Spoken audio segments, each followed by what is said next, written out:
And Nice. Steph asked me to send the link because she heard that Jessee was going to be on the show. So, All right. She wants to see Obi-Wan in the Yeah. flesh. I should have worn my Obi-Wan clothes. I I thought about do- that. And I was like, Jessee, could you turn up your volume just a little? I think For you sure. sound a little quieter check. than Dizzard. Yeah, that sounds good. It is this mic, right? Yeah. Check. Yeah, that sounds Okay, good. good. Yeah, that I was was making sure it wasn't like. Sometimes, like I was going through the list and like some of the mic Yeah. names were cut off halfway. I guessed.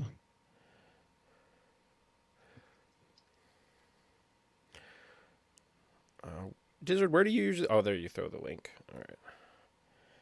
Yeah, I got it. I just Steph made me promise to send it to her. She doesn't want to watch for me, but she would watch for Jessee. Oh, that one. That's not the link I want. Yeah. Oh god. Oh, we got Winter in the house. Nice. JD How can I Ken see one. Do I need to open you guys' Twitch to see the chat? Yeah, you would have to open the yeah. Twitch somewhere. Hey, Omnis, Yep. I accidentally put the show notes in your Shatterpoint section. Could you delete that? Yes.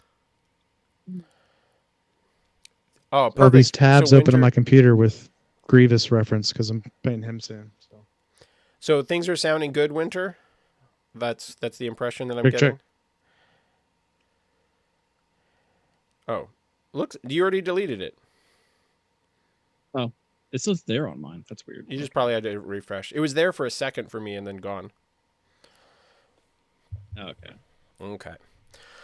All right. Let's see. Do I have your media? I do have your media. So I can do the. Looks like I can hit the intro button. Do we want to get this thing fired? Awesome.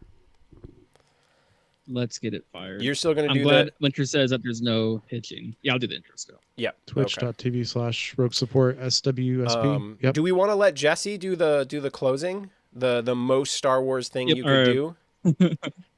Yeah, I already got him on the show Okay, notes. perfect. I see through in the closing. Okay, cool. I'll do my best.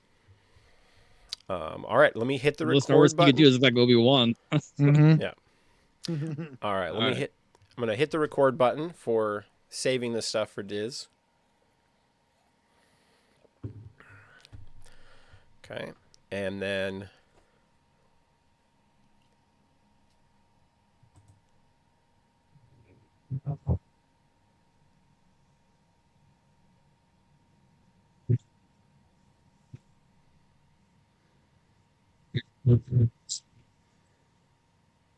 Oh, my young apprentice.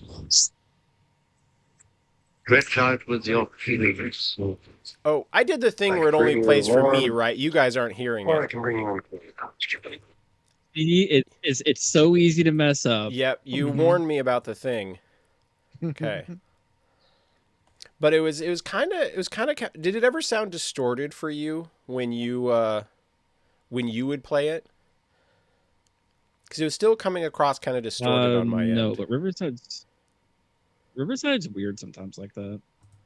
Okay. Like sometimes it'll be this word and sometimes it won't be. Okay. All right. Well, now I've hit the live button, so you guys should be able to hear it, and I'm going to start it now.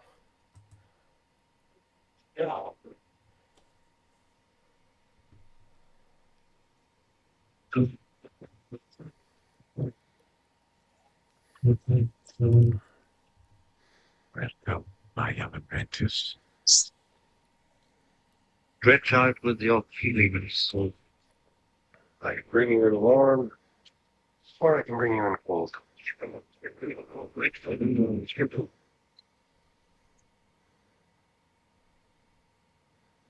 Welcome to Rogue Support, a Star Wars Shatterpoint podcast. We are your hosts, Dizzard, Omnis, and a special guest of Jessee from the Hello There podcast. Our goal as a cast is to give you that support you need for your gaming needs, whether that be tactics, supplies, hobby ideas, or just friendly banter. If you enjoy what you are listening to, be sure to leave a review and let us know how we are doing. As well, come join our Discord. The link will be in the description. Now open those blast doors and let's get on with the show. First and foremost, let's go ahead and welcome Jesse to the show. He's coming over from the Hello There podcast. Jesse, why don't you go ahead and introduce yourself? Tell us a little bit about where you've been, what you're doing, what's your favorite Star Wars Shatterpoint character, and yeah. Love the questions. So, hello there. My name's Jesse, and I'm from the Hello There podcast. Gotta keep the brand going. Got to keep the brand. Got to keep the inflection going. It's a very particular inflection, that Ewan and Alec Guinness both deliver. Yeah, Alec Guinness started it. So, so I'm a content creator for Star Wars Shatterpoint. I have a show called Hello There, a Star Wars Shatterpoint podcast with my wonderful co-host Amon, and Amon's been on this very show, and we talk about Shatterpoint every week. So whether it's strategy discussions, all the way to our main format episodes, which are more box format episodes, and we use the word box format because we try to focus on the self-contained boxes AMG's given us, like as a template to dive into the lore and strategy of those particular characters in that box. I love Star Wars. I'm a Star Wars fanatic, like my entire life since I was 3, which is a lot. And it's actually my first memory, which is insanity. But, I guess it shows how much I love Star Wars. And then my favorite Shatterpoint Star Wars character is probably General Obi-Wan Kenobi, but it's quickly becoming Obi-2. Yeah, I can respect that. I do want to shout out, I really enjoyed episode 18 from you guys, the game data and theory crafting, where you and Amon were going a little more off the cuff, right? Like, 100%. And I think it was another episode that really showed just like how much rapport you two have developed so quickly. Really, really, really solid episode. So I think if you haven't listened to Hello There and you want to check them out, I would say even just hop into their most recent episode and you get a really good feel for just like how good these guys are at podcasting. Appreciate that, Charles. Yeah, that was very off the cuff. Like, yeah, let's just see where this goes, to look at data and see what interesting topics come up. And that's kind of the way it went. So yeah, no, really, really solid. So, why don't we like just, transition this right into the thing? And Jesse, let's go right into the cantina and like, what are you drinking? What have you been doing for Shatterpoint lately? First of all, I love that you guys have this segment, because I had a show in the past about Star Wars Imperial Assault, and I had a segment every episode of that show called the Cantina Corner, where we deep dive into a beer, like a craft beer or something we were drinking, or like a distilled spirit or something. So I am drinking, per the Jessee brand, I am drinking bourbon nice. with on the rocks. So the bourbon I have today is it's called Heaven's Door, and hails from Tennessee. That's about it. It's one of those cask strength bourbons, so it's a little higher proof, but like it's like more flavorful, and also like you can put it on the rocks like I'm doing right now, and you know what I mean, like you don't lose it, right? Because it's it's been sitting in a barrel. So just bourbon today, nothing too crazy. Bourbon and a couple glasses of water. So, podcaster life, right? Well, by the way, nearby. Winter shouts out from the chat that Hello There podcast is great, and so you definitely have fans in the Twitch chat. Thank you, Winter. I'm kind of curious because I've always been a little distant on the bourbons and the scotches, and I've experimented them with a little bit. Do you have any advice for helping people figure out exactly how much ice to put in, right? Because you kind of try to find your own water it down amount. Sure, yeah. Well, typically, a good roadmap, if you want to drink stuff with just ice with nothing else in it, is like the higher the proof, the more ice you can go. That sounds very simplistic, but it's also like, I would not recommend, for instance, putting a ton of ice in like a low proof whiskey, like an Irish whiskey, because you're just halfway through drinking it, you'll just lose it. It's just going to be, you know what I mean? Because those are typically 37 to 40% or something, right? And bourbons are typically the 45 mark, right? Or higher. Gotcha. So step one, something higher proof, you can add more ice, but I don't I love bourbon, and like I've really dove deep into it over the years and things like that, but it's like people can do whatever they want. To me, it's like whatever you enjoy it. A splash of Coke, a lot of Coke, neat on the rocks. My preferred way is just on the rocks, because I just like cool temperature drinks, really. I mean, it's basically like I'm drinking it neat, sort of, but with temperature, so I can still taste it. But I know some aficionados are like, oh, you can't ever add ice, you know. But Winter's a no all ice the guy. yeah, all the bourbon savants and especially the Scotch savants would tell you drink it neat for a bit and then add a flick or two of water. And then like what happens with that is it breaks up the viscosity of like the level of the alcohol to the like the flavors, and it actually breaks more flavor out. So a lot of the like fancy like Scotch drinkers and stuff will like they'll add just a couple droppers of water, you know. And I think a lot of people think that's like, oh, that cuts it. And it's like, well, not so much. It's more just it like breaks that like alcohol content so you can actually taste more. There's Does that a make sense? weird thing that like so as I was learning to do chili, and like the first time I was doing chili and I just put like a little bit of lemon juice in there, I was Yep. blown away by what the lemon juice does for the chili. And it totally changed my like perspective on what like a very very small amount of an ingredient can do to kind of just affect all of the flavors coming out, right? And so Yeah, the I human palate and the nose are insane, right? yeah. Like you just change one thing and it like helps you like find more Yeah, flavors. It's whole so whole weird, so fucking pot of bizarre. chili, like 3 squeezes of lemon juice, and you're just like, why does this taste so much better now? This blows my mind that that is how that would work. So, but anyway, what Never have you know, been doing man. Shatterpoint wise? Painting, playing? Playing a lot, painting a lot. So you guys know this. I'm in the primary TTS league that Dizzard's running. I'm also in some Hello There leagues, which we've been running since kind of our podcast's inception, since Yeah, CTS fully got off the ground. So I've been doing a lot of that and then playing a little bit in person. I'm similar to Charles, where I prefer to only play painted in person if I can. So what that means for me in person is, you know, on TTS I'm this all Republic all day guy, and then in person, turns out I have my Mandos well painted by nice. the enigmatic, like the wonderful Dr. D painted my Mandos for me, um, from the Professional Casual Network, and they look so good. So I have Mandos and Maul on the table a lot lately, basically because they are painted, and I'm kind of running that archetype of Mandos, Maul, and then either Ahsoka or flex into someone else and try something new, you know. But you kind of keep the staple of Maul for the obvious reasons, for the Force, really, right? And then you put someone else in. So yeah, like Ahsoka, Lumi, other characters like that. It's been really fun in that spot. But online, it's been a lot of Obi-Wan, a lot of Mace, a lot of Lumi in particular. Dude, that's like I'm kind of curious because I've been I played Obi kind of like really early on, and then I went off and I was playing other things and trying to learn Vader and learn the other stuff that's come out. And now I'm coming back to like Vader or coming back to Obi as like a little bit more of an experienced player, and like he really does kind of feel like someone that you kind of have to specialize in a bit. Like he's not a character that feels like you just kind of pick him up, you play a couple of games and you like get Obi's thing.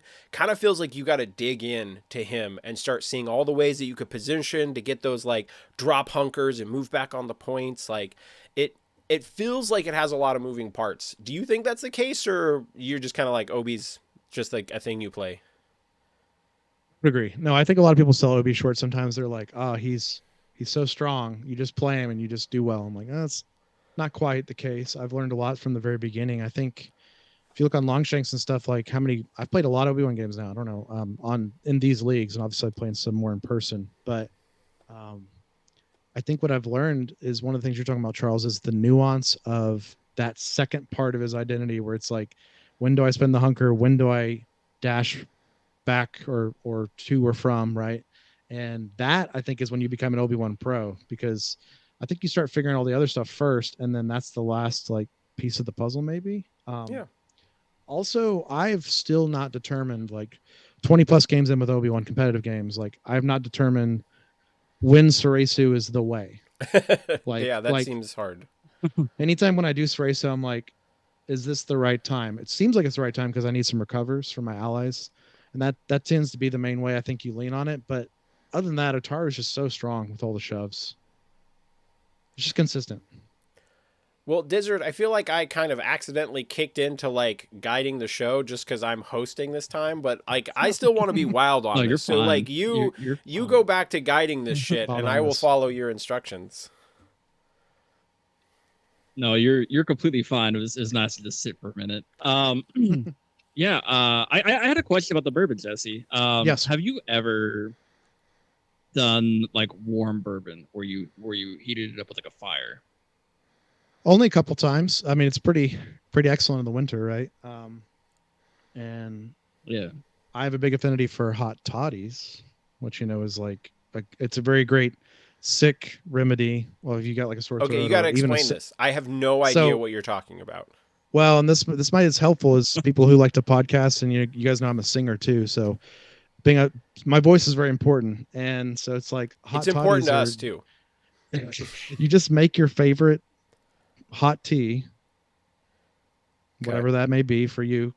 Some people don't like tea at all, but so maybe you find one that you kind of is agreeable with you. Something simple like chamomile or chai or whatever, or go all the way to black tea, whatever. Do whatever you want, and then you just add like an ounce or two of bourbon, or something even sweeter, like maybe a brandy, just a brown liquor.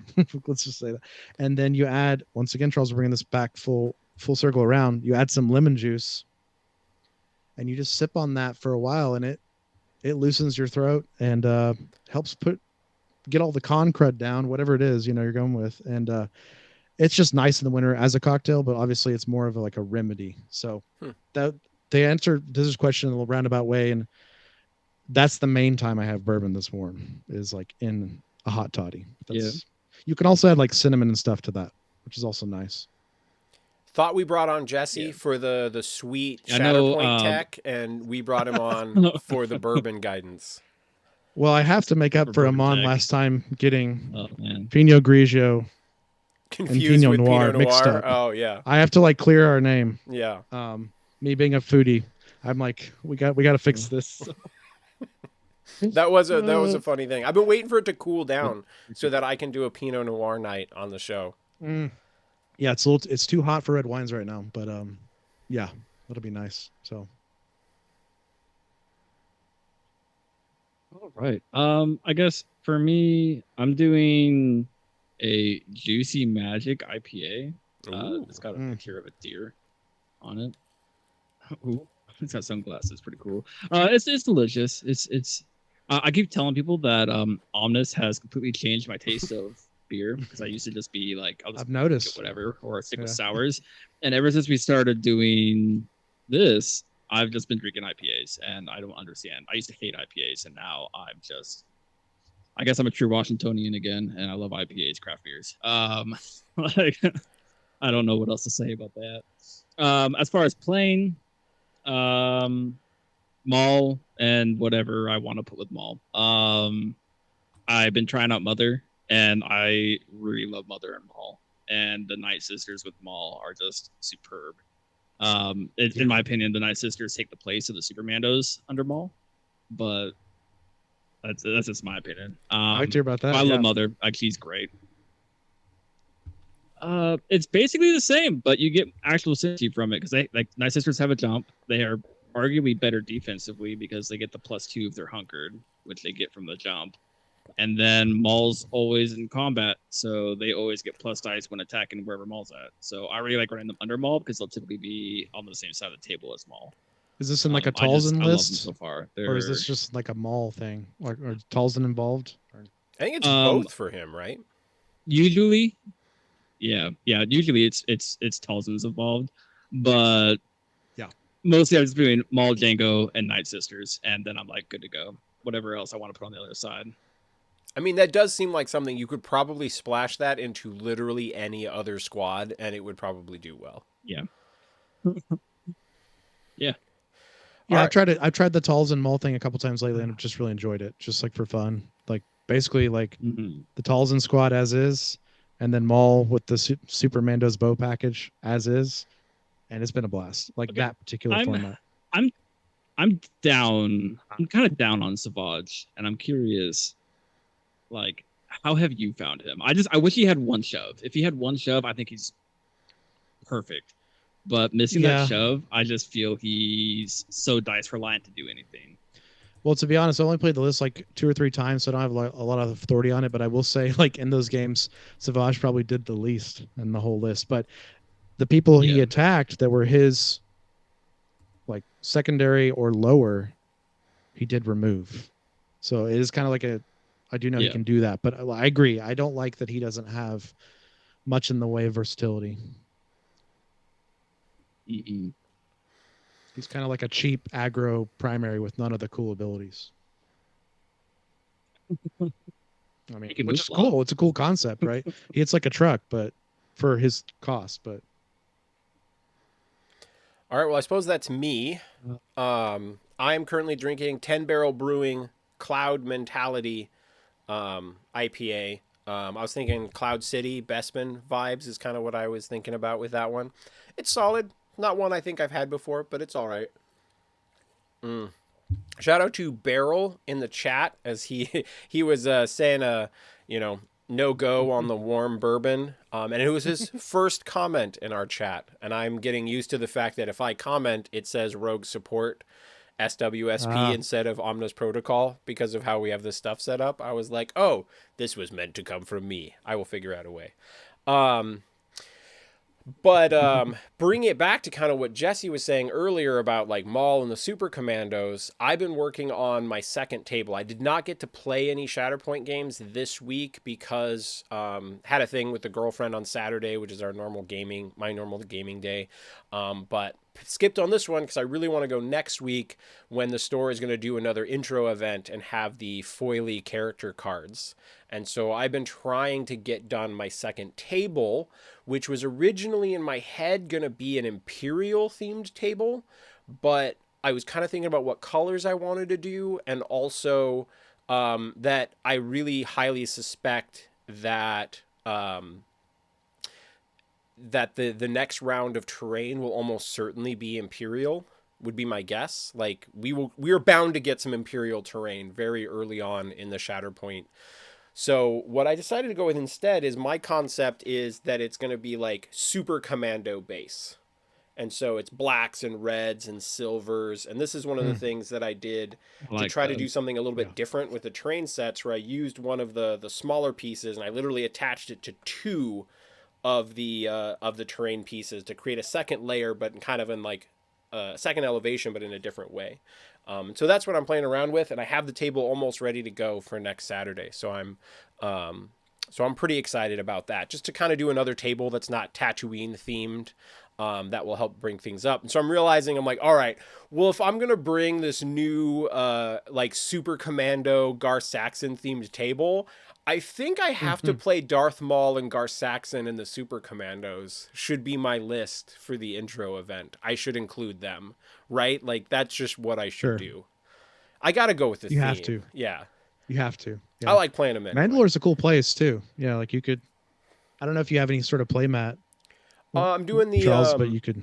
It's the mat that I originally used for my Hydra base mat from FLG. That's just kind of this dark base with some red glow effects. Yeah, I remember that one. Yeah. Yeah. So I'm just going to use that mat, but boom, drop the Super Commando stuff on it. I might use some of the Coal Black from the PP line of paints to kind of like edge some of the blacks that I'm using here to kind of help blend it with the mat a little bit. But yeah, that's what I'm working on. I do have my Grievous finally done, and I'm kind of excited to play him, but I might not do that for the intro event. That's fair. Yeah. I'm trying not to get sucked into this terrain conversation and just like go crazy talking about terrain, because you guys know I like to talk terrain. So we can give you at least a couple of minutes if you want to dive in. I just started working on a little bit of terrain. I do have a Sith Temple table done.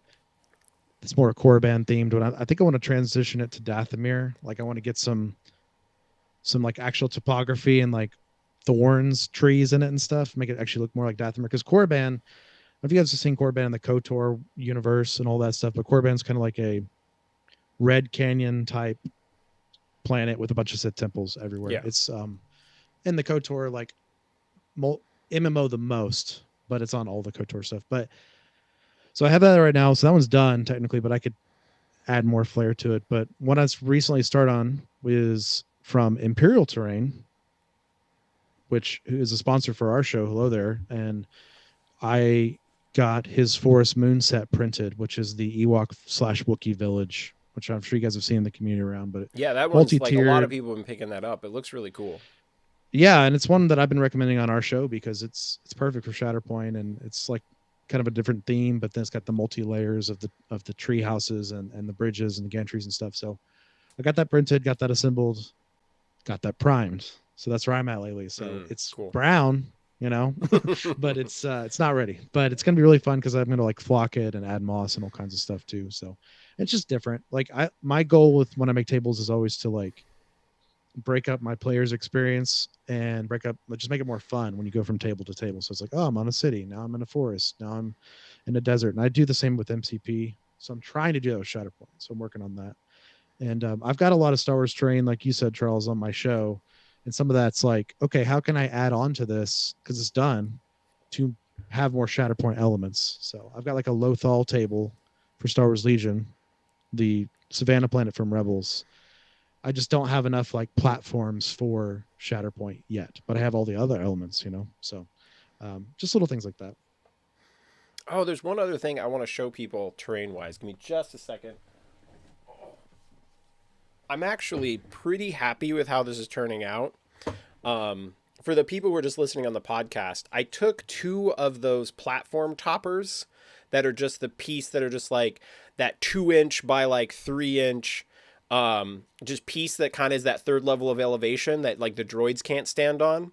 But I took 2 of them, glued it together, and then used the legs from the gantries and a couple of ladders, and then one of the antenna setups, and just made these little standalone extra terrain sets. The only thing that I wish that I would have kind of done differently is because the legs are meant to go with the gantries, they're a little bit higher than some of the other terrain, but it's actually really smooth for like when you want to put a gantry that's on a gantry, running it to one of these works really well, and it's about the same height as that. But it's been like a really cool thing that was just like basically my extra pieces, and now I have a couple of things that are unique to my Super Commando table that are not on my Tatooine table. So, I don't know, did you guys have any questions about that? I thought it was pretty simple, but... It'd be one of those things like I think I see how you did it, but then if I would start doing it, I'm like, oh, I can't figure this out. I'm like, I got to text Charles or something. But I love that it's been widened because I think I've seen a lot of people in the community trying to find ways to do that. I've seen even like some prints on Etsy and stuff that like extend those wider and things like that. So great on you just finding it in the box itself. Yeah, it was like, and honestly, the thing that like, so I did 2 of them, and the second one I liked a little bit better because I basically clipped off one side of a ladder and then used that to kind of like connect all of them. And so there's like a little bit of a gap between them. So it's not just the 2 pieces directly connected. And I kind of ran that underneath it and like clipped some edges. And I kind of like how that one looked because it also adds a little texture underneath. And just kind of like the overall shape I ended up liking just a little bit better. And I have a little less concern about that one, like separating under pressure or something. But yeah, I'd be happy to answer questions for someone. It was just a really nice way. I have extra ladders, I have extra legs, and I have extra of these little toppers that I haven't used. So pretty happy with that overall. But Dizzard, I feel like we probably dragged on the opening segment. Unusual. I think it's all show. good. Yeah. It's always fun. You don't say.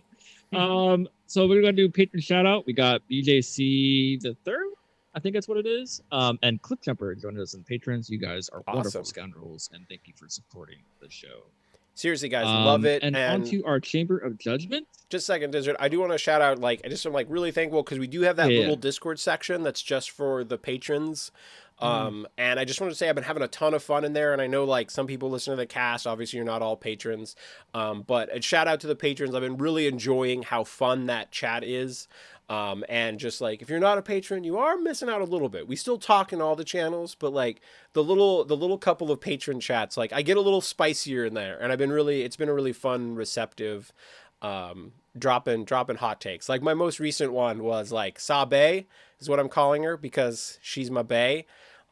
Potentially one of the new best secondaries in the game. But that actually feeds into our Chamber of Judgment because we are talking about the movements during your opponent's turn, right? We're thinking like Obi-Wan's drop hunkers and move back onto the point, and Sabe's kind of got it as well, but she can do it like during your activation. She can coordinate an assault and dash onto a different point. So you could have something where like Vader chops somebody down, right, and like wounds them, and then she gets coordinated assault and moves on and flips a different point. So like suddenly Vader's activation, you flip 2 points, and that could win a struggle, right? Like you get the wounding, so you get this momentum, like all of that stuff adds up together. Like that's the kind of stuff that we're talking about here, like Ahsoka. Jessee, do you want to kind of like lead us off? Like, how are you feeling about this mechanic in the game? Is there enough of it? Do you like how it plays? Like, what are your thoughts on it? I love it. I think it's actually one of the strongest things in the game, and I think it's one of the things that's nuanced that we're kind of figuring out. Even as like semi-competitive players or competitive players, like I feel like we're still just cracking the code on it. How powerful those like expertise, defensive expertise triggers are, the personal triggers they call in the rule book, like the repositions, like the jumps that happen after all effects in the enemy's tree. That stuff's insane. I think for a while I was like, maybe I was doing the order wrong. Like I was doing the end of the expertise tree, and then I was letting my opponent do their tree. I'm like, oh, this is good, but but now it's like, no, my opponent shoved me twice, and Padawan Ahsoka jumps back up. Well, that's crazy, right? And I think it's one of those things where it keeps the swings in your favor, and I think it keeps like the game moving in your way if you play them right. And what's interesting about those is your opponent can have this giant grandiose plan. They're like, I'm going to do this, I'm going to do this, and it's all going to happen. And then one of those happens, and now they feel like they've lost an entire activation in a way. They did the stuff, but they didn't score at all, or how they thought they're going to score, right? And then that certainly changes the momentum of the game. So I think they're incredibly powerful, and Obi-Wan's is a great example. It might be one of the best things on his kit, arguably, because it I won would me a say game the other hands day. down, it is the best thing Yeah, on his card. Like I like would it straight actually up won say me a it's not game. even a conversation. Like that is the thing that probably makes him so top tier. Yeah, and I don't think people spend it enough, maybe, and so they haven't experienced it as much. But I mean, I won a game the other day, one of my league games, because of it. It's like the guy attacked into Obi-Wan, shoved him off, right? I I dash back up the ingress point, get right back to the point. He doesn't score it. He thought he was going to score it, and now it's like he's like, oh, well, now you're just going to win on your turn. Like it's like 99% chance you just win on your turn. I'm like, Do you have yeah. any guide? Like, so I'm not nearly as experienced with Obi as you are, right? But like, Mm-hmm. obviously the clone commandos have great synergy with it, right? Because they can climb back for for Right. that movement. It's But it's really weird when like a support unit is shooting them, and I take 3 damage, and I'm trying to figure out like, should I drop the hunkers to heal now to try to live through the next shot, or do I keep the hunkers to try to roll more dice? Have you figured out any like guidance for that? not there's no exact science, Yeah. unfortunately. I think the biggest exact science I found is going to get you back on the point to deny scoring or to score, which is insane, or is it going to are they coming back up in the deck soon anyways, and like might as well get rid of some conditions, right? Like that's kind of the surefire way, because you're like, oh, it's been an entire round, we're through the Shatterpoint deck, like he just like attacked them one time, barely did anything. Should I just do this to remove the pend off these clone commandos now, because they literally could come up next, right? Because I just reshuffle my deck or something. So those are the Seem only like surefire times I do it, like a lot, right? But then there's all the nuance in between, so it's very tough. Yeah, probably it's very worth it to powerful. drop for like if they're exposed, right? And then another Yes. shot's going to come in. You probably definitely do it. Well, we're living kind of an exposed world right now, right? With the That's Arfs for and the sure. Dathomirians You're not wrong. and the Inquisitors, all kind of like front and center in a lot of ways. A lot of people are at least splashing them, right? Or a lot of people are playing them full on. So um, definitely good to remove and expose or something like that. And then there's other times it's obvious where you're just like, is this just, am I just not going to make it back to my turn? Might as well just get rid of some conditions now, right? And then even if they do wound me, like at least those conditions are off, right? And then when I pull my card, it's like, okay, I just, because as we all know, when you wake up at this game with like 3 or 4 conditions, I mean, GG no re, right? So it's rough. It's tough. So Well, what about you, Dizzard? Have any of these characters that move kind of out of activation? Like, I know you like the Mandos, and so you get like Bo Katan and Gar's move, which is still during your turn. but Mhm. have you found like an Ahsoka movement or an Obi-Wan movement or any like expertise movement? Like, has that really been clicking for you? Yeah. Mother. Again, I can't say how good Mother is. Like her identity, being able to move and get an attack when she has such easy access to repositions, not her own reposition, but like shoves and stuff like that. Like I've found it very easy when somebody gets wounded on my team, Mother can dash. If she gets in range, it more than likely means my opponent's turn is null and void. They may have wounded somebody, but as far as points go, they didn't succeed in anything. So I like to like keep Mother very central because that way she's more likely to actually be able to be effective in that same way that Ahsoka is. Because Ahsoka's the same way. If somebody gets wounded, she gets to advance and then make an attack, and it's just super cool in the fact that like my opponent may be progressing game state, but you're also stopping their progression of game state too much. And I love little interactions like that to where I'm able to feel like I have true agency on my opponent's turn. So I'm really drawn to like those aspects of this game so far, and I'm really liking it.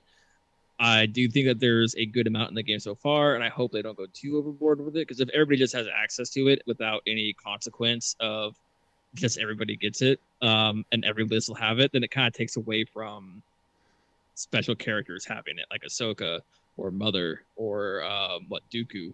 Um, so being able to do those certain types of things is really cool, and I hope they don't go overboard with it. But so far, I think they're doing a great job with these types of abilities.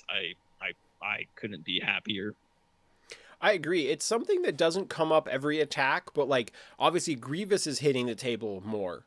And he doesn't have very many blocks in his defensive expertise, but he's got movement in his expertise tree that's pretty easy to hit. And that's one where like I was in a game and I like shot at Grievous mostly because I was trying to trigger a reposition on my own models, and then I ended up triggering it on him, and he was able to move to a point and stop me from winning a struggle because I So good at forgot that. that he had movement in his expertise tree, and he just spiked the expertise part of it and it was like boom, and then like Grievous hops over, and it's super fitting for him, right? I know Mm-hmm. Jesse's show, you guys talk a lot about like what the characters are like and the stories and whatnot. It feels so appropriate for Grievous to get shot and then just scuttle off to another point, right? Pretty incredible. Yeah, and how fast he does it too, right? Because of his larger base. Yeah, he books it. So yeah, really Yeah. interesting character. I have to agree with you guys. I like how much it's in the game. I don't want it to be something that shows up on every character, but I think it's an interesting way of like, oh, well, this character maybe doesn't have like the best combat tree or doesn't have like the strongest like activation, but just the ability to move people around during your opponent's turn is a really cool dynamic that it's another little lever, right? Another little knob for AMG to mess with to like make make characters different but really impactful. And I think this is one I would bet 6 months from now or a year from now, we're talking about specific characters that are really good at this. Maybe it's still Obi, but I'd be going out on a limb, like I'd almost say like practice these characters now, like make a list that does a lot of this, right? Maybe play Ahsoka and Obi and do a Mm-hmm. bunch of this and like learn it, and I feel like that's going to help in the long run. And this time next year we're just going to be like, this is a fundamental part of the game, and if you're not prepared for this kind of stuff and practiced with it and have this kind of tech, you just might not be good enough. So that's my spicy Rancor take. On keep in mind our game, not making any comparisons with other games, but something unique to our game is the one movement Yeah. action, right? We can't double do that. So the fact that these exist in the game is a huge element of wrapping your head around how to play better and how to respond to your opponent, because you're getting more movements that you don't even have access to, right? And which is super cool. And what Desert was saying about Mother earlier, I experienced something really cool with Mother, where she dashes in and then she attacks people and she shoves them during their turn with her range attack, right? And that's insane. That's like a Mhm. double version of this conversation we're having. Like she got movement and she shoved someone else. So now your opponent's literally like, what did I do? You know what I mean? Like I feel like I did nothing on my turn. I scored nothing, right? So I just think it's very cool. But like you said, yeah, we don't be too rampant in the game. I agree. All right, Diz, are we ready to do the main topic? No, I think we're ready, and I think we're going to start off with one we've mentioned quite a few times already, with Jesse talking about. Oh, I guess we should introduce what we're talking about to begin with. Yeah. We Talk should about probably tell the Vader and listeners how like he what's going on. is with. Vader. We're going to talk about Vader and what he is doing with the game, what he feels like paired with different primaries, and I will say I will shout out Jesse's last episode for Fury's Finest, where they kind of did this as well. But they went more into a in-depth statistical breakdown from stats from Longshanks. I'd definitely go give that a listen as well. But let's go ahead and start with. Well, here, General Dizzard, I want to Grievous hop in and here real quick Jessee. before we get into the going through the lists. Okay. Part of our concept here, listeners, is like we're accepting that Vader brings the attrition game in a way that nobody else facilitates. Like, if you're not playing Vader, the attrition game doesn't really feel like it's on the table. Like, you can do it a little bit with Anakin, but it's not your whole team. Where Vader makes it so people who want to play attrition can, and so you have that. He brings the most popular play style potentially to the game, and he's one of the most popular characters in all of pop culture. So he's going to be around. He brings the most popular playstyle in a great sculpt, being one of the most popular characters. You're going to see him. And so we thought it would be kind of interesting to talk about how he pairs with different characters so you can understand the strengths and weaknesses of it. But also, maybe you like Vader, but you want to do something different than what your friends are seeing. And we were hoping that maybe like our breakdown of these different lists might inspire you a bit. And so if you love Vader and you want to do something a little bit different, or you just want to try Vader and your buddies have like been playing him a lot, but they've got their favorite pairing, right? Like maybe that's General Grievous and Vader, and you want to do something different, maybe this podcast would help you figure out kind of, which ones might fit you and how you want to play. So that's the goal anyway. And you guys can tell us also whether you liked it or not. Yeah. It's also the fact that we very strongly consider, we've talked about this offline, where Vader is definitely at this moment a pillar of the game. You should expect to see him. Yeah. For sure. He's there. So we're gonna go ahead and start with Jessee and General Grievous. Yeah, so this is a fun one. So we get to talk about a way that maybe one path you could go, playing Vader and General Grievous as primaries in your list and experimenting with that. So I'm going to call this list 2 cyborgs, all droids with that. So it's just an interesting, very simple list in the sense of more machine than man list. Perfect. Maybe? Exactly. Yeah. More machine than man. More machine than man. Wow. Twisted and evil. So we got Darth Vader in Squad 1, of course, as our primary. We have Kraken as our secondary and the Magnas as our support. Now, I think we've been seeing Vaders with the Magnas a lot. So this might come up again in this episode, especially if we're talking number 1, there are 3 costs. So limited options that Vader can even take. And number 2, they're kind of incredible pieces, especially with this Vader identity. They can just get through to their crits really quickly and get to all their shoves. So that's Squad 1, and then I'll talk about Squad 2, and then we'll kind of talk about what this list is. So Squad 2 is very bread and butter separatist stuff here in my mind. It's General Grievous, Kalani, and the B1 battle droids. So basically what this list is it's the normal separatist plan, which I call you win struggle 1 with Kalani. That's just how it works. Oh, God bless Jessee. And then instead of having something like Dooku, which gives you obviously a lot of versatility and cool stuff, and you guys know how much I love Dooku on the show as a character, but instead of Dooku, or even instead of Jango with Dooku, we have Kraken that just keeps this separatist machine going of just moving to the points, getting extra attacks, maximize the Magna Guard's attacks, and Grievous getting to do what he wants to do. But then you've got Vader doing his own thing, being the scalpel that he is, removing the models that he wants to remove. And then you add the fact, too, that Vader's identity synergizes really interesting ways with Grievous's identity, because as long as Grievous is wounding people, he's refreshing, he's recovering, and then potentially he's refreshing force. So Vader just makes Grievous's consistency soar, right? And I just think it's going to just be super fun to get all these cyborgs and droids on the table. What are you guys' thoughts? I would say, part of why I thought it'd be a good idea to start with this one, we handed it to Jessee because Jessee loves Grievous, and We got to let the guests start with the fun shit, right? It's fun This feels like it's going to be probably one of the most common incarnations. for sure. I think you might see this that flexes the Grievous squad a bit, that maybe even plays more melee. I think you might see versions of this that run like Bow and Super Commandos, that Oh might yeah. run Django and Fifth Brother.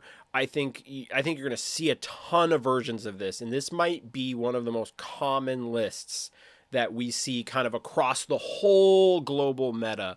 So this is something that I would just say, like, do I think it's the best thing in the game? No, absolutely not. I don't think it's the best thing in the game, but I think it's really good, and it will probably be the most popular list in the game potentially. So I think it's really interesting, and I want to try it. This is one that I haven't tried yet. Yeah. I just got my Grievous painted, and I'm gonna this not at the intro event, but probably one of the next things that I do is going to be to try this out myself. So good shout Consistent, out. right? Yeah.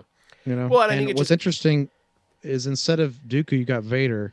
Obviously, Dooku brings a whole layer of excellence in this to this list. I mean, this list with Dooku is like doing really well in the game in general, right? We yeah. we all know this, like the all separatist list. But what's interesting about the Vader thing is Vader makes everyone's melee better, of course, but Vader's a lot faster than Dooku, which is weird to say, but he is. And sometimes your issue with Dooku in this list is just not getting him where he needs to be, and then the struggle pivots, and Dooku can't catch back up. Though he's still giving his support to the whole team, which is incredible.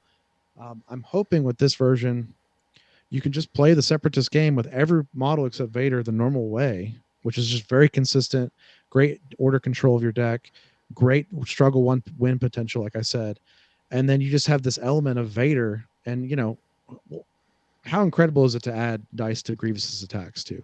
Come on. I Kind of mean, even perfect Kraken synergy. and Melee's getting a little scary with this identity, but it's mainly about the Magna Guards and Grievous in particular with the identity. And the list just kind of works without Vader, and then you add a spice of Vader on top. It's very, very straightforward. Diz? I like it. I think as Charles said, like Grievous and Vader is going to be here for a while, in my opinion. I think it's super strong. I think that it's very front loaded because it's a lot of aggression coming at you fast. And I think if you want to look at ways to defeat this, it's improving your longevity. If you can make it to struggle 3, you probably have a good chance of winning because they're going to run out of gas eventually. That's one of the biggest things when you think about Vader is health is now a resource, and they're clipping away at themselves as well as you clipping away at them. So the longer the game goes on, the more impactful Vader's identity becomes. So I think that's a big theme that we might see across all these lists on how to beat them, and that's really like increase your longevity, play to the struggle, and like do the best you can to survive. Because if you're able to survive, then Vader's identity is going to kill their own team quicker than you can. I very much think that, and I very much think that when it comes to Grievous's list, because they're not the most stout of characters outside of the Magna Guard, like B1s, Kalani. You get into melee with these types of characters, they just crumble. So it very much comes into being counter aggressive as well as being defensive and just focus on points. That's what Shatterpoint is. Shatterpoint is a points game, and yes, attrition helps you get stuff because you're wounding people that can't be on points anymore. But at the end of the day, I've seen games go to like 7 to 10 wounds, and the other person had 2, and the person with 2 wounds still won the game. I think that's a huge thing that's really neat about this game is your tactics and strategy will prevail over just killing. For Yeah. sure.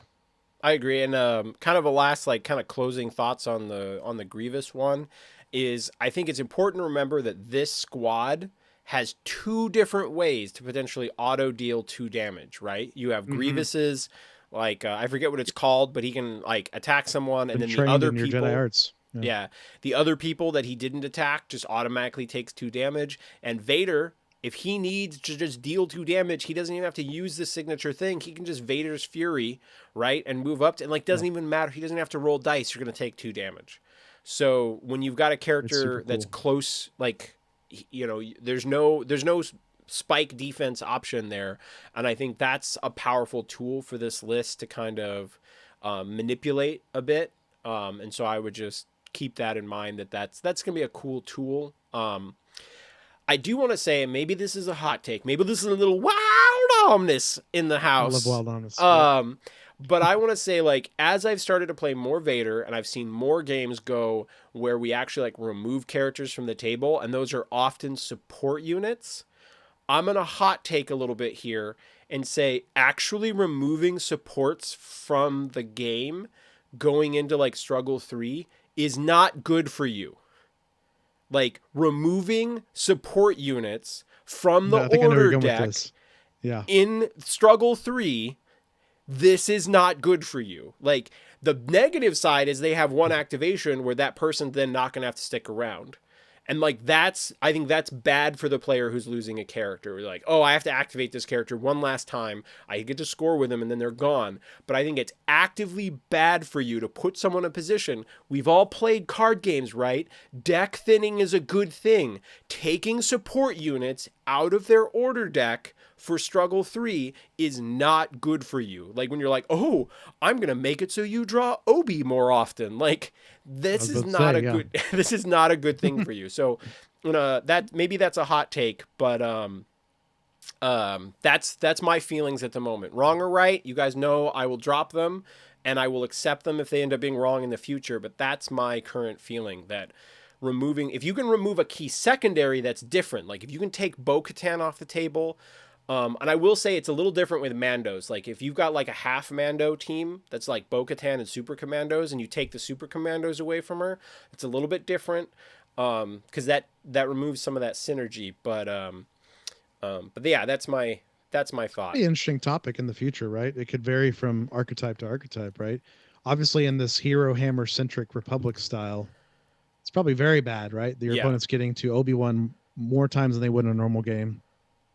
And your secondaries are so good too, right? Like Rex is fucking nuts, and that's true. Yeah, Rex is really good. So yeah, very interesting. But yeah, maybe not the same with other archetypes. So I'll think about that, because in my experience, like closing out the separatist discussion, yeah, separatists do crumble in melee and things like that, but like they have so much innate health to begin with. It's absurd that like that you just have to get through it, right? Like we've seen this other miniatures games, like low defense, high health pools. The high health pool is kind of more of a guarantee. It just is. Like, I mean, at least you know what you're working with, right? And I don't know. I think this list is a lot of health too, right? It does. And I don't really think you have to use the Vader identity on the B1s or the droid officers, right, at all, because they're also good by themselves. I mean, Kalani, this man for some reason gets 1 million crits on hardly any expertise. Me and Amon talk about this like every night. We're like, no, I understand it. I know the lore on Kalani, but I'm like, man, like he can do a lot. But what's interesting about the list as a whole is like, it just works without Vader if you know how to play that style, right? Like that, flood the board with droids.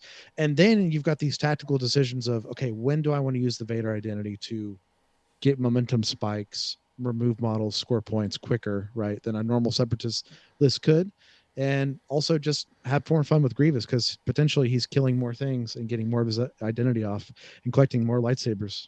So, and shout out to one absolute Matt in the chat who says, I love it and I hate it at the same time, Jessee. So, and he's a listener of my shows and a great guy. So yeah, sorry, Matt. Sorry. Because he's a separatist main. Mono separatist. So, and I appreciate Beryl talking about my interesting take. We'll see if that proves to be correct. But I think I'm up next. I'm taking some of the more interesting ones to try to spice things up a little bit. So I'm gonna pitch you guys on Ahsoka and Vader. And one of the things, like, Ahsoka runs really well with the Mandos, so I like the idea of going Ahsoka, Bo-Katan, Super Commandos. And I think in this version, you especially want the Super Commandos. I think there's discussion in other lists, but the ability for both Bo and the Super Commandos, both want to be in melee, both being able to use the Vader leadership, or not leadership, but, you know, his signature when you want to, and Bo's ability to heal them. And then if you're not healing them, like, you get Ahsoka's triggers. Like if someone does wound them, like you increase the opportunity for Ahsoka's effects to go off, which I think is really cool. And then Dizzard is going to give me shit about this, because I really was like, let's not talk about the unreleased stuff. And so I can already That's see right. the look on Dizzard's face. So he's like, on this, you are never going to hear the end of this. I actually think Sabe slaps in here so well, where she's like really great secondary for Vader in this version because she can also trigger off of Vader being Galactic Republic and Ahsoka being Galactic Republic. And then you round this out with like 501st or ARF. I think either one work in this incarnation. If you don't want to talk about Sabe here, I think Obi-2 or Django kind of slot in as a perfect secondary for this as well. You probably could do Gar as well. I think would work in this sort of setup. But I think I would lean towards Obi-2 or Sabe. Jessee, am I saying her name right? Like, she doesn't get said very much. How she doesn't, not in the film at all, actually, out loud. But yes, Sabe or Sabe. Like Okay. if you want to go the Sabe route, right?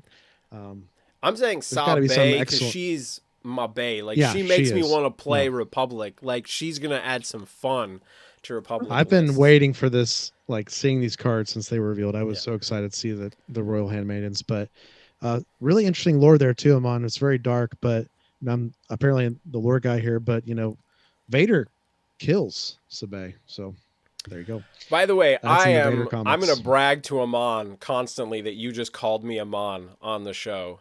Like, I take that I know as a it's huge natural. I take that as It's a huge natural. compliment that just us talking made you feel like you were recording hello there. I love it. I would be like, Amon, I just want you to know you and me, we sound just alike. Like, Jessee can't tell us apart.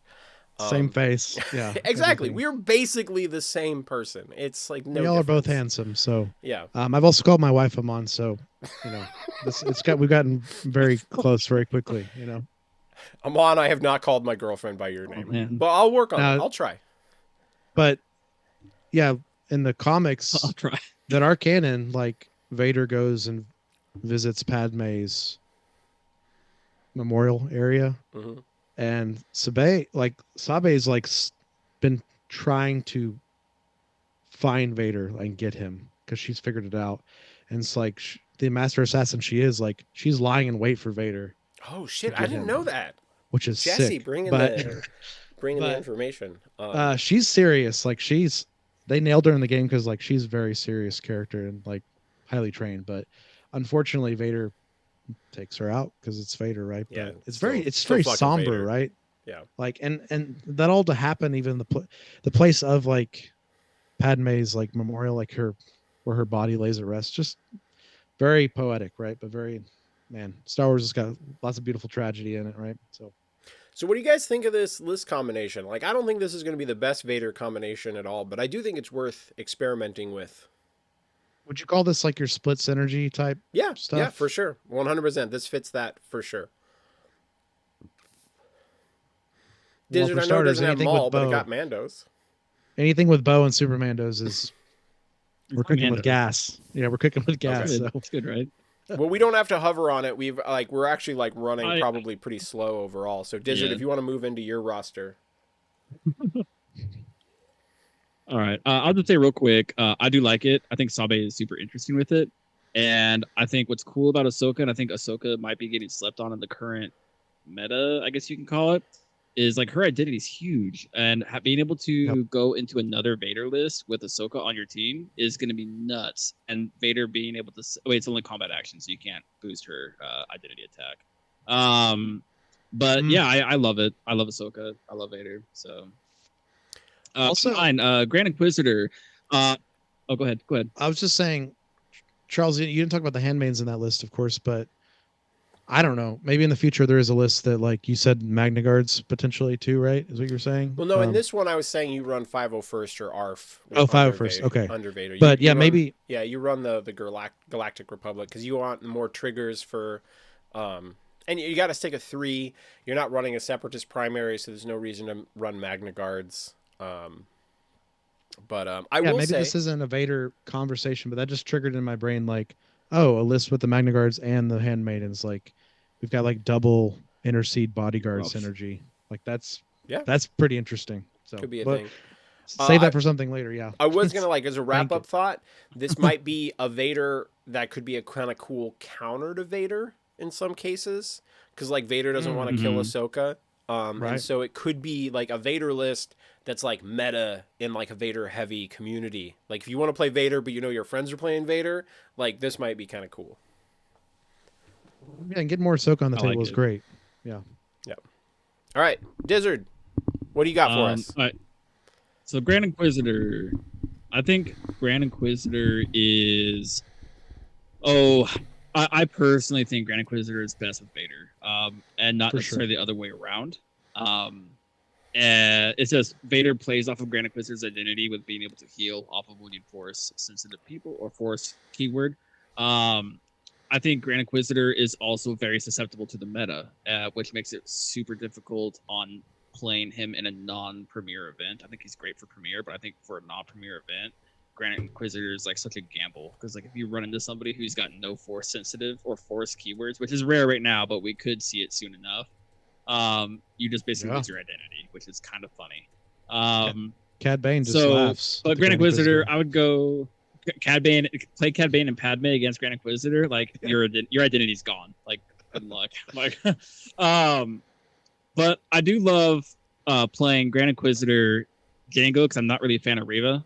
And then Fifth Brother, and then Vader, Obi-2, and 501st. Yeah, I'm not going super heavy in the Inquisitors, but I'm really relying on Vader to be getting those kills for the Grand Inquisitor's identity. He's like the main one. I love Obi-2 with Vader. And I'll say it again. I love Obi-2 with Vader. Yeah. Sure. He's just so good, especially in this current meta, where it's like, oh, my Vader's going to attack your Vader. Not today, buddy. Like, man, I love it. It's so rude. But it's a good list. I've seen other people run it. I've seen it be very atrocious, but I do think Grand Inquisitor is one of those ones where you got to make those meta calls. Where is your meta going to be running something where it's got all lightsabers, like Obi Lumi with Barriss and Pat Ahsoka, and then clones? Then yeah, Grand Inquisitor is going to be gas. But you're running into something, let's just say somebody decides to go Padme and Cad, where there's not a single Force keyword in that list. Grand Inquisitor might as well just be a dud. So I like it for being able to turn Vader on with his identity and being able to. It really synergizes well with Vader, and that's what I like it for. So it's an interesting one. All right, I'm going to be pretty brief on this one. I'm going to say this list is literally the only reason to ever play Grand Inquisitor. If you are not going to play Vader and Grand Inquisitor is bad. And even then, I don't get more Empire, right? And we'll see. Like, unless we hit a point in time where there are more support units and more secondaries that are Force users that Grand Inquisitor can actually kill, because like we have like most of the good secondaries hit as hard as Grand Inquisitor does. Like he's not killing primaries. Like he needs someone else to deal 4 or 5 damage to a primary before he is reliably killing them. I think Grand Inquisitor is pretty middle of the road, but if you like him, this is the list where it starts to function because of his synergy with Vader and the fact that he allows Vader to like almost always, like, because Vader's always killing shit. Vader kills characters almost every activation, so that means he's almost always healing back to full, so he's one of the tankiest characters in the game. I do think in this, you're like more apt to maybe switch Vader's cards a little bit, like actually rotate between the forms a little bit more often. And I would be very cautious, like even with Fifth Brother, just because you've got Grand Inquisitor on the table does not mean you want to add dice and then start dealing damage to Grand Inquisitor. Like sometimes it's right, but you really got to be picky with that. So I think it's worth trying if you like the lots of red lightsabers. This is pretty cool. Yeah, you can run them all if you really want to. But yeah, I mean, we'll get to it, but I like this way better with Maul in that slot than I do with Grand Inquisitor. Fair. But like, all right, that's it. That's all I wanted to say. That's, you've got the wild ominous up in the house. Jessee, what are your thoughts on this one? No, I understand everything Dizzard's saying. I actually played against this list a lot. We have really incredible player in our league, Kevin, who's been just mainlining Emperor Kevin Vader a lot. Yeah, Emperor Kevin. Emperor Kevin. So, dude, we're shouting out Emperor Kevin. Yeah, of course he's got to get a shout out. And Kevin's tried multiple versions of this list different ways. I think Dizzards is probably the most lean in the way of Inquisitors I've seen. So that's interesting.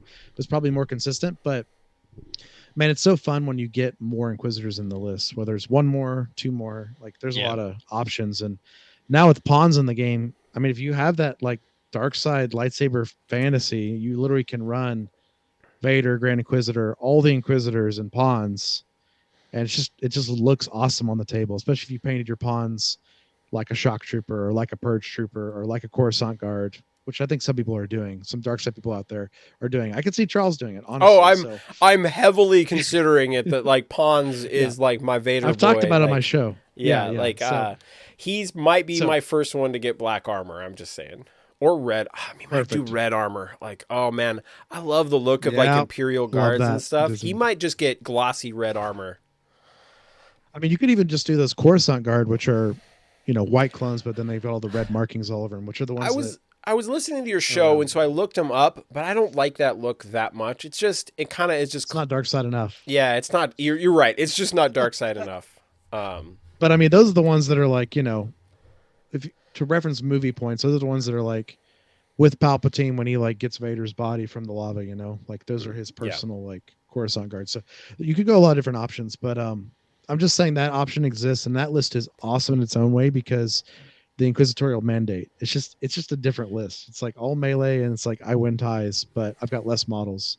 So just big pros and big cons, you know. So, all right. Well, I had found. I was just gonna say we should just move on to the next one because we've got a bunch of these to do.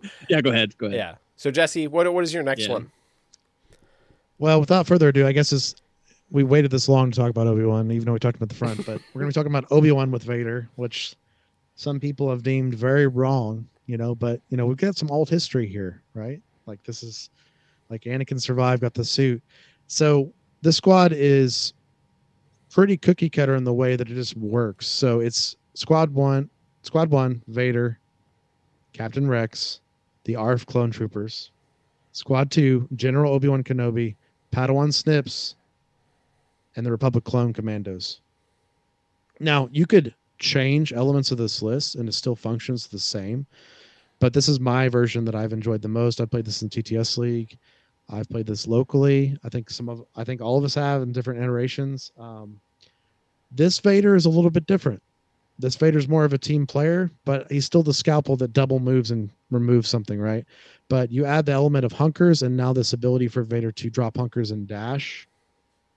And now we get into this interesting, we get this interesting list because we already know how good Obi-Wan is with like some of these other elements in the list. And then you add Padawan Ahsoka as well, who can just give Vader additional movement if needed. I gotta say, like, one of my favorite things about this list is just that it upsets the themies. And I don't care if I get shit in the Discord. I love when this stuff, like, I just think lists are cool when they're cool. And it's very cool. Yeah. But the theme is I get it too. So what I think about, like, I'm just going to talk theme because I think this list just is what it is, right? And I'm not going to, I'm going to just have a themey response because I'm Wild Omnis. I can do whatever the fuck I want. There's no tactics discussion here. I'm going to say I envision this like maybe Ahsoka loses to Maul in Clone Wars Season 7 and then Vader shows up searching for what happened, and then Maul gets through to him, and then he kills Maul anyway because he's Vader, and then he contacts Obi-Wan and is like, Obi-Wan, I know what happened. Let's go kill Palpatine together. Oh, incredible, right? Yeah, so you just sold it. Perfect. Yep. Let's do this. Yeah. So I think it's a really strong list. I think if it's something you want to main, you could totally main this for a long time. It's two really great primaries to practice, I think. Like, knowing how to play Vader, knowing how to play Obi. Yeah, because you're learning. Yeah, great point, Charles. You're learning two tenets of two primaries in the game, how they function, and how to play against them. So, like, at worst, you're just learning how to play and play against Obi-Wan and Vader. And then you're bringing good elements like ARFs to give exposes at those crucial times to Vader remove models. And then you got consistency with, as we mentioned earlier, the clone commandos with the dashes with Obi-Wan's identity. And then Obi-Wan is ready to throw a million dice on his Ataru hello there when he wants to, which is also very fun. Because you're getting the shoves then. For sure. Diz? I like it. I always said that I think Obi Vader is a super strong list, and I think with the ARF, it really expands on that. Because what does Obi like more than getting a hello there bonus dice, but a Vader bonus dice going into an exposed target? Like, okay, like it makes his not Ataru, the other side, Sarasu, yeah, blanking on the name. Sarasu, it makes that side so scary because it's highly likely he just hits that whole tree, and that whole tree is so freaking good. But it's yeah, like so low dice, right? I think Sarasu is normally. So, yeah, it helps. Yeah. All right. Well, shall we go on to the next one? Let's do it. Okay. Another primary. Asajj.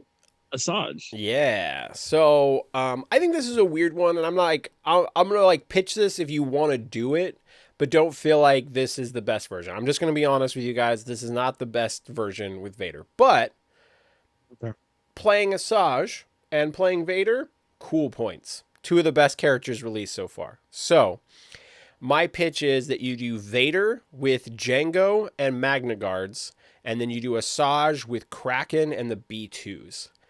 And you just have a really, really solid list. You get to kind of like play this like alternate fantasy where like Vader starts helping the Separatists. Like maybe he becomes Vader, but then immediately like figures out what Palpatine does. And Asajj is still alive at this point, I believe. Jessee, she's still alive at that point in Revenge, or does she, like? I know she dies in a book, but I don't know where in the timeline she dies. Like right before Revenge of the Sith. Oh, okay. Basically. Okay, so fuck that book. Asajj is alive. But what I think is... Yeah. Is that book canon or Legends? It's canon. She's killed by Dooku. So. Lame. So that's a good way to remember. Oh, Anakin beheads Dooku at the beginning of Revenge of the Sith. So what I think is cool about this is you get a primary, like, because Vader is so consistent at murdering people, and Asajj is really consistent at pushing people off points, and you can have a very Force light list where Kraken can move around the Magna Guard can follow Asajj. It allows you to play Magna Guard under Vader. Jango can run very Force light, and there can be situations where Asajj uses the signature so that she can have a better chance of hitting the free push on her tree because she's rolling Vader dice.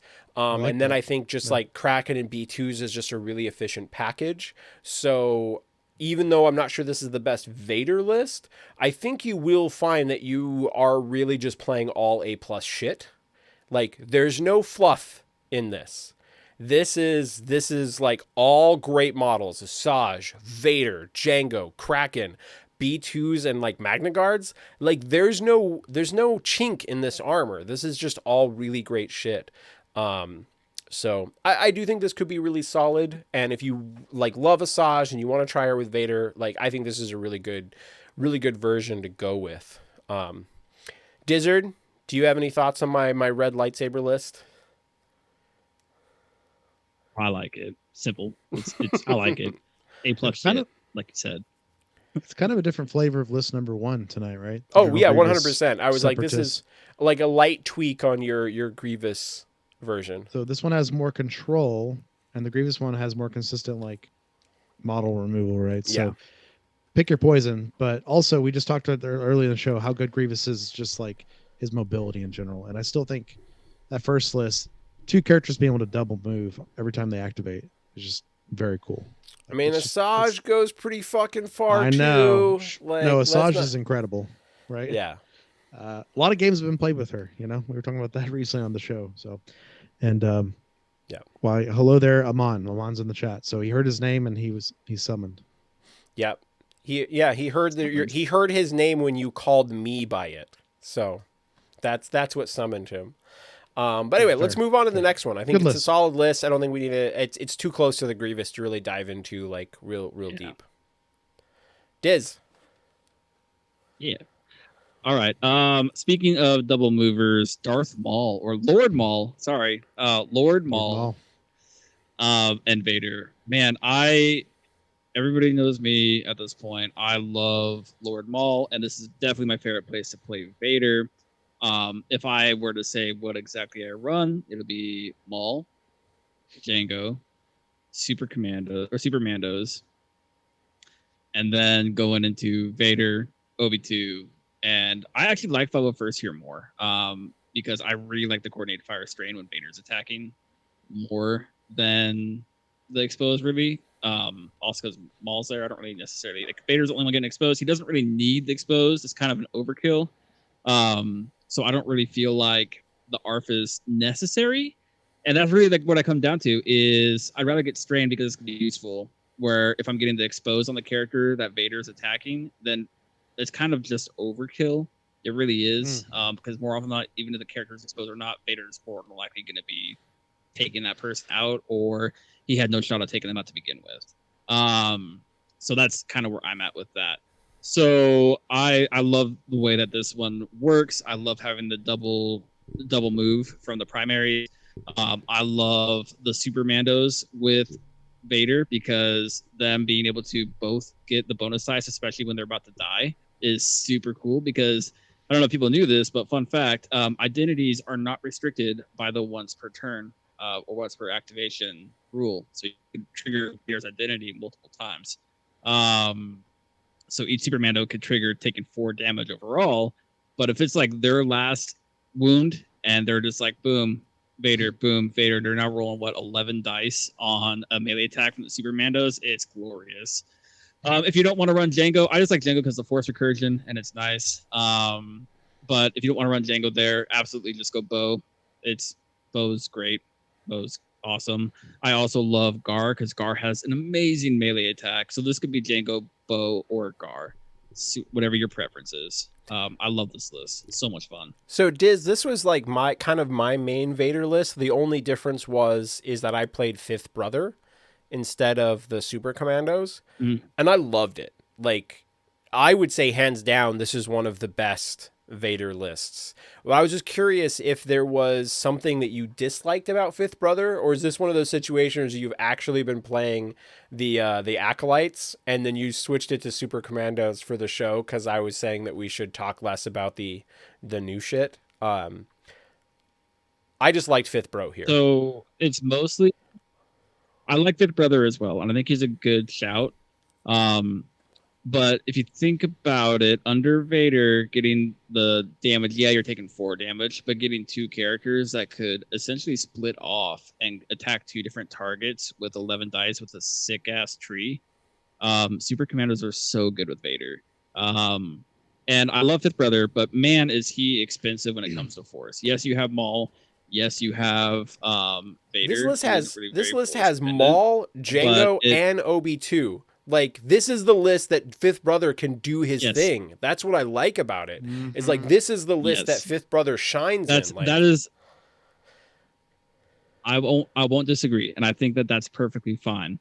But there were times where I wanted Django to do more, so I needed more Force, or I didn't actually get the clutch kill with Django, or something would go wrong to where I ran out of Force, and I just got tired of it. So for easier Force management, I dropped Brother for the supers. Totally reasonable. But yeah, I legit I think both are completely good. I legit think that like the Maul Vader, like if you want to go full dark side, I mean I like this more than the Grievous list on instinct. Amon's been maining that for a while and having a lot of success with it and doing different iterations of it. And I guess I have one question for you, Dizzard, while you're here, and maybe this is me speaking for Amon, but it's so let's unpack real quick the channeling Amon, your spirit animal. Yeah. The difference between the 501st and the ARFs and why you prefer the 501st. You mentioned the strain, but is there any other reasons? Is it like they put out a little bit more damage by a hair? Like, is Is it elements No, like that's that? mostly what it comes down to Okay. is really just the fact that the exposed versus the strain is more. The strain just seemed to be more actually beneficial, where it's like I didn't never really feel like I needed the exposed from the arts, and if Vader's the only one that's benefiting from the coordinated fire, I might as well get something that he can benefit from. So if I'm able to put strain on there, and then Vader can go and do his thing. If he wounds them, puts another condition on them or whatever, then it's very much like now they have multiple things to combat with when they get woken up, or if he doesn't kill them, now when it comes to be their turn, they do something, they're just going to die. If Vader failed to kill them, like if he whiffed.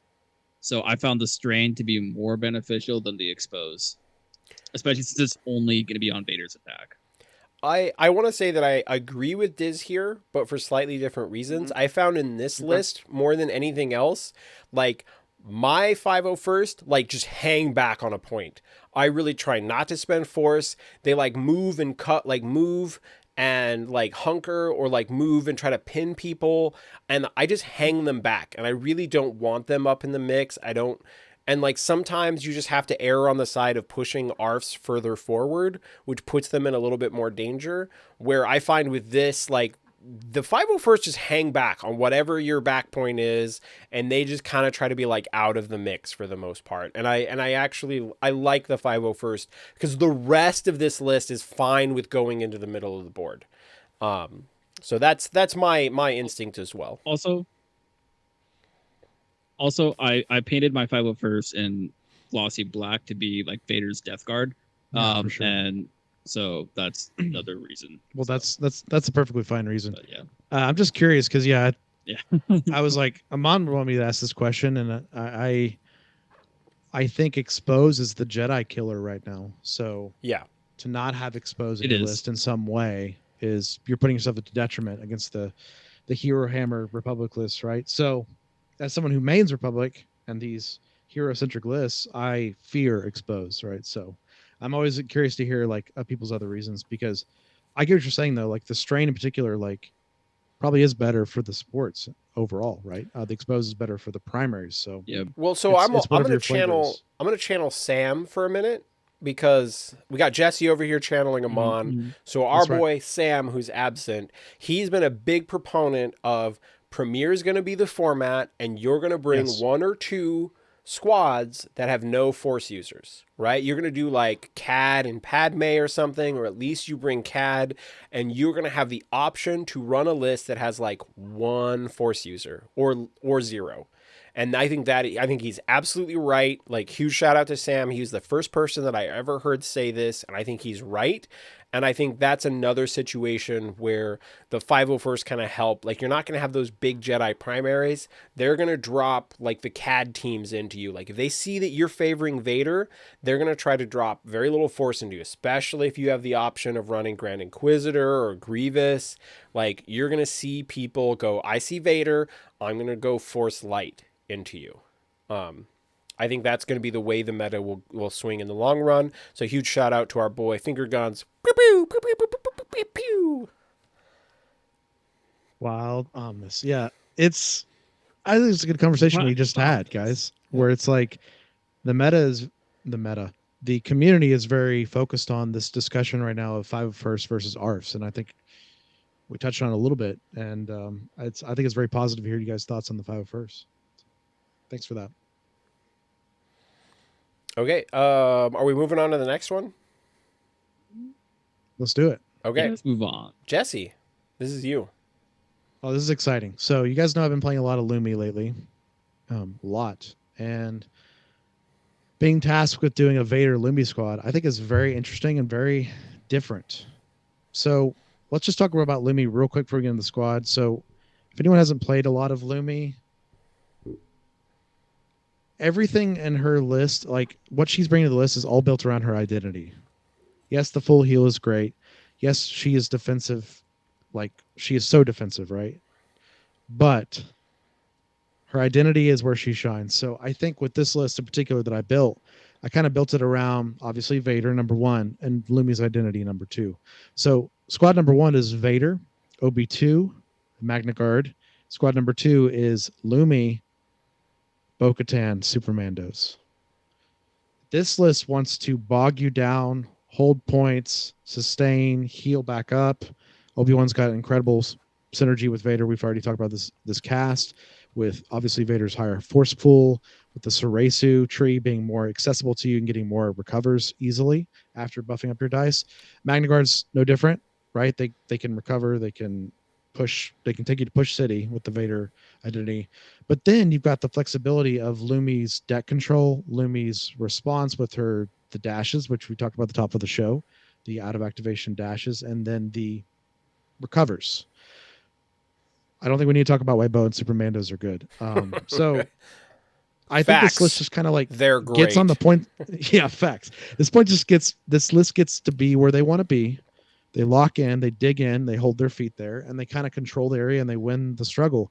And then Vader can double move and pivot wherever he needs to go and remove something, right? But you've got all these hardy defensive pieces to just hold where they're at. I think this list is really strong and really fun.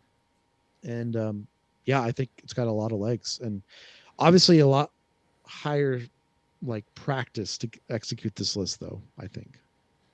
I'm gonna say, Jesse, I think this is one of like the hidden gems for Vader, where yeah, it doesn't go all in on like the Vader shenanigans, but I think No. Luminara has a bunch of good synergies with him. And I think it gives you a little extra control over the order deck, but then the additional moves and the ability to like drop 3 heals at random points kind of does what like Grand Inquisitor does, but with like a better overall strike team, in my opinion. And so Fair. this is one that I think right now we're going, this is nobody's favorite Vader list. But I would not be surprised if a couple months down the road, we're talking about like, man, Vader Luminara is like the perfect combination of aggression and kind of control management. Like kind of, I'm gonna coin a different term for this. Like Luminara is not control. Mhm. Luminara is administration. Like she's Okay. like an administrator of your list. And I mean, she's very mid range, which is good. Mid range is strong, right, in this game, like where you just you yeah, and pivot, I think you this could pivot. be really really good. I have not played it myself, but it is It's a something very that I exciting would list. like to try out. I think the Lumi Vader could end up being like I would not be surprised if down the road we thought this was the best version of Vader.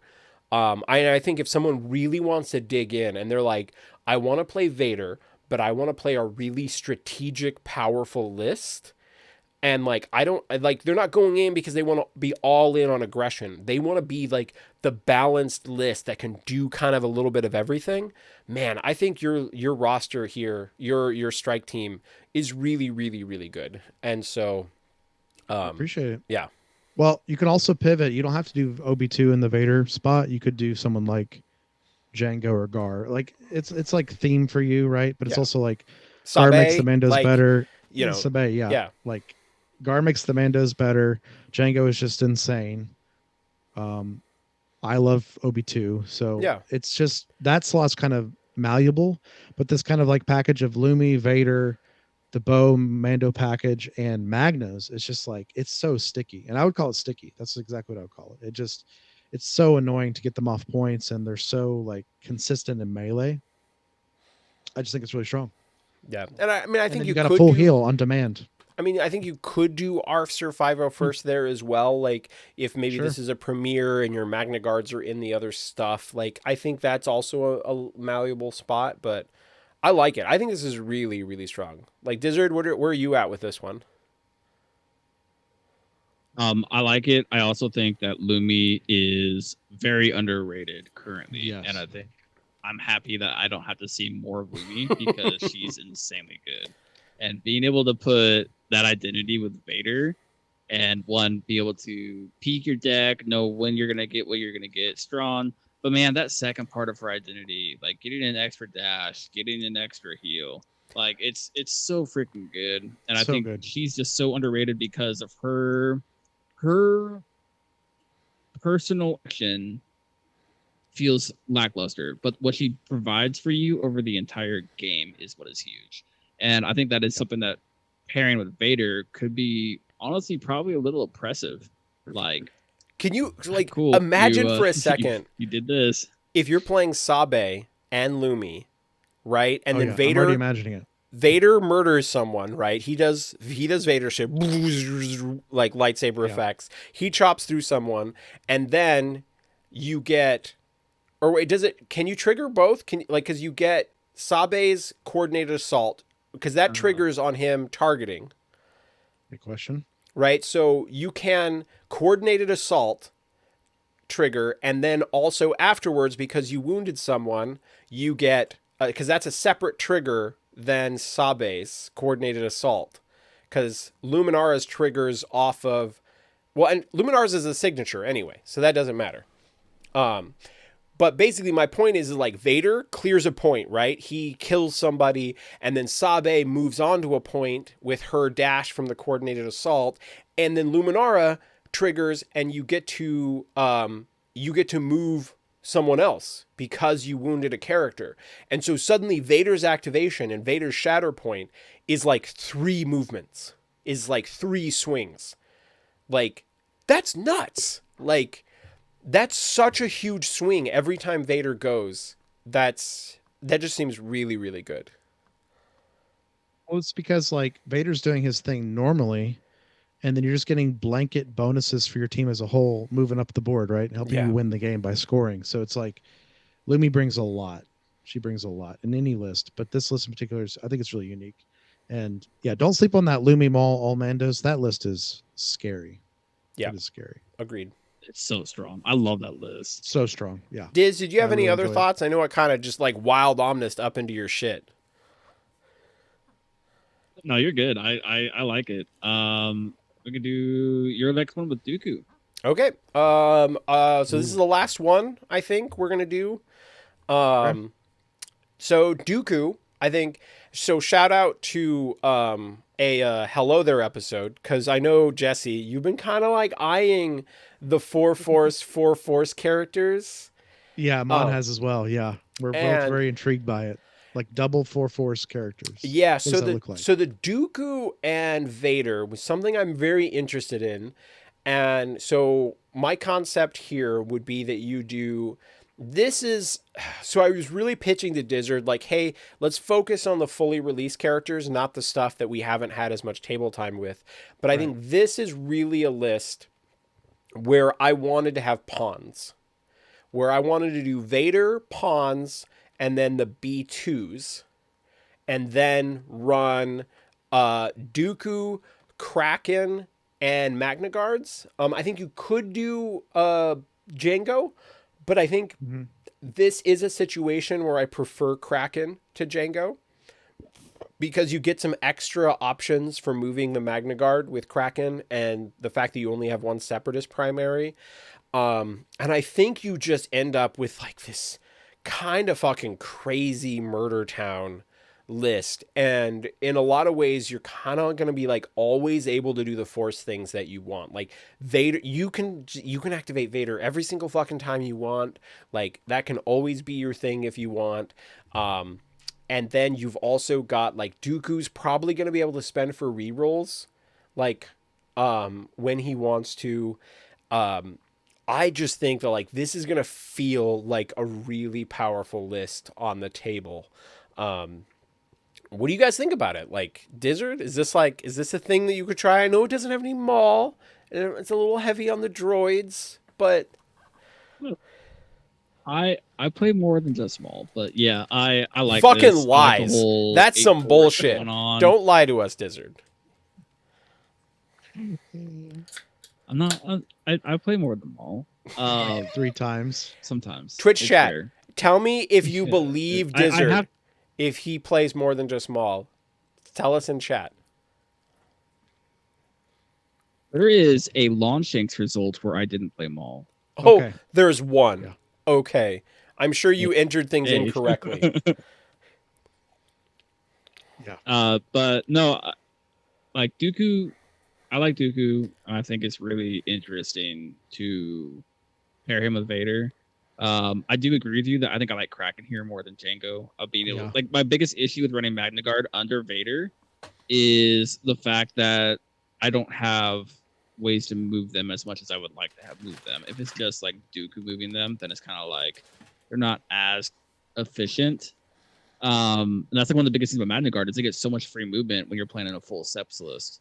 But then adding in Kraken will make it so that way they're getting that movement back that they normally have. So I like Magna Guard here with Kraken. I wouldn't change that.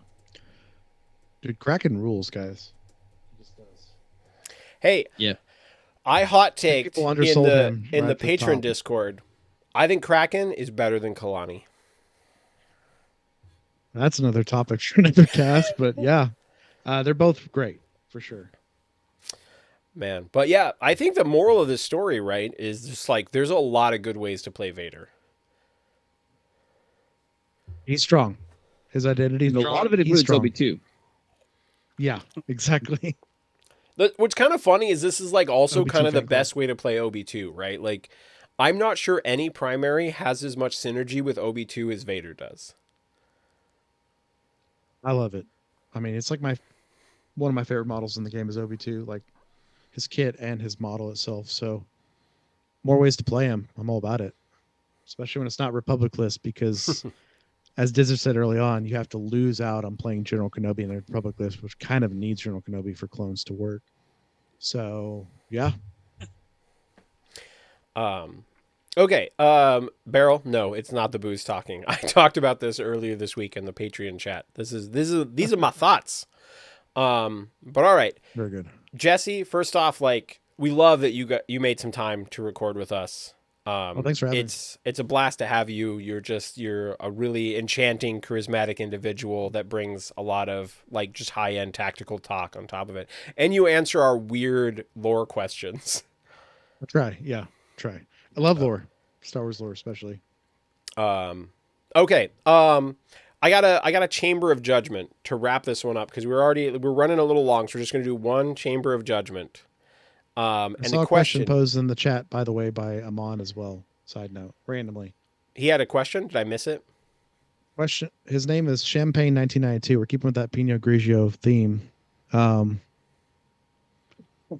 Do you think that Annie Mace has legs? Because that's my next thing to figure out, which Amon and I covered in that episode. So that could be added to the pool Yeah. or next episode. Yeah. Well, or I mean, something like he's also a patron, so we'll do two chamber of judgments. Okay. My answer is yes. Dizzard. Yes. My answer is also yes. Lots All of right. force, but the execution of that list, I think, is very tough. Yeah, I think I agree with Somebody's you. been I playing think a lot of Mace. I think it's a list that you like your mistakes will punish you. Well said. Yeah. Yeah. It's like twofold, right? Because an Anakin list is already like that, and a Mace list is already like that. So now you bring both of them. The inverse of that is, okay, your opponent's like in the ground and the Yeah. struggle's just in your control, right? So Okay. good question. Chamber of Judgment on the topic. Top 5 like strike teams in the game. Where do you think Vader sits? I don't want you to cover what the other strike teams are. So the answer is just where in the top 5? Because I think we all agree that he's good. And you can say not in the top 5 is a reasonable answer. I'm going to say overall, I'm going to put the Vader, whatever the best Vader list ends up being, or Vader list in general, is going to be number 3 for me overall.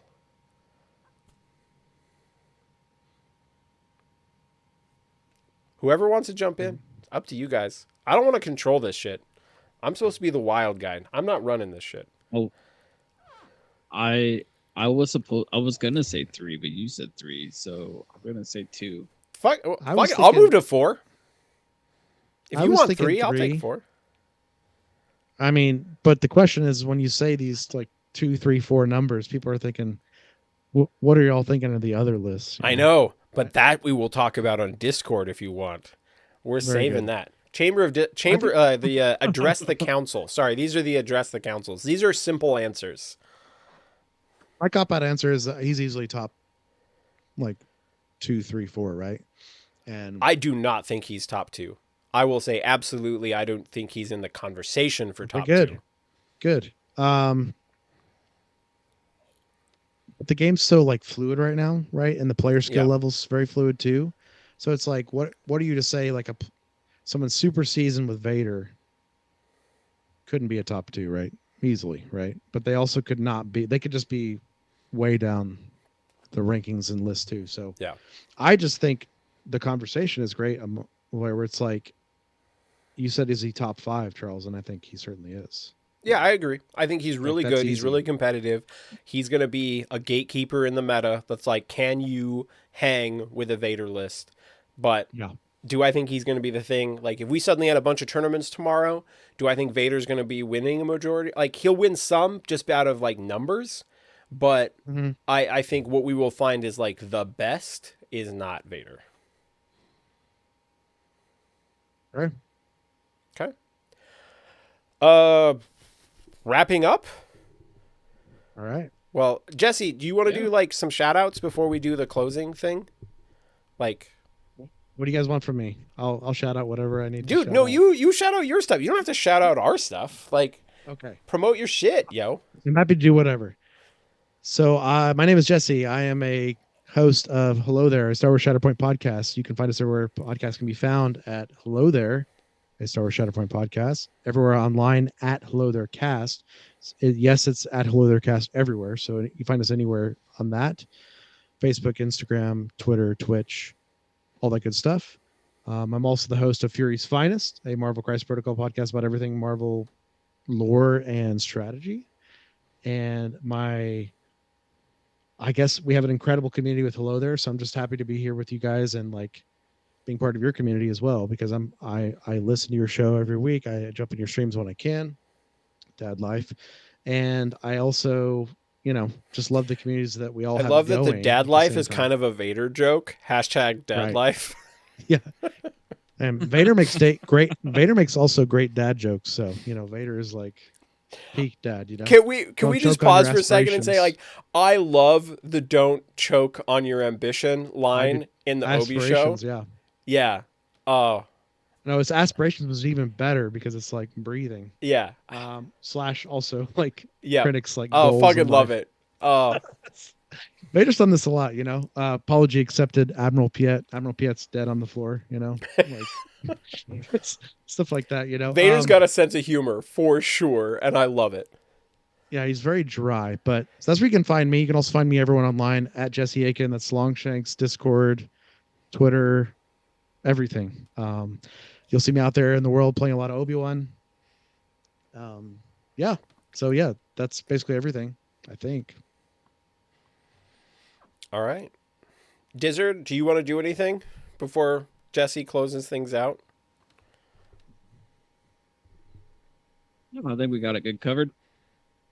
All right, Jesse, will you do the honors for us, my man? Like, I don't know how often we'll be able to steal you from Amon, so could Sure. you do the honors for us and close out episode 9 of Hello Vader? What do I need to say? What's the phrasing I need to say? I want to get this exactly right. Okay. What is the most Star Wars thing you could do? The most Star Wars thing you could do is play Vader with Obi-Wan. It's not thematic at all, but we're in alt history here, and they are going to kill the Emperor. I love it. I love it. Later, nerds. Oh shit, Dizzard, am I supposed to play something for this? Yeah, you push the button again. Oh, I gotta push the more intro button buttons? again. Push the button. I was not prepared for this. We did not talk about Yeah, push the button. me pushing buttons. Which button do I push? The RS intro. The sound. Oh, we're just playing the intro again? Yeah, that's all I do. Okay.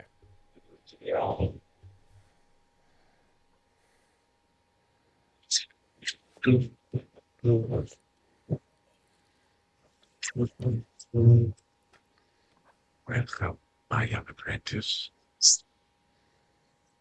Reach out with your feelings. So I can bring you an alarm, or I can bring you an cold.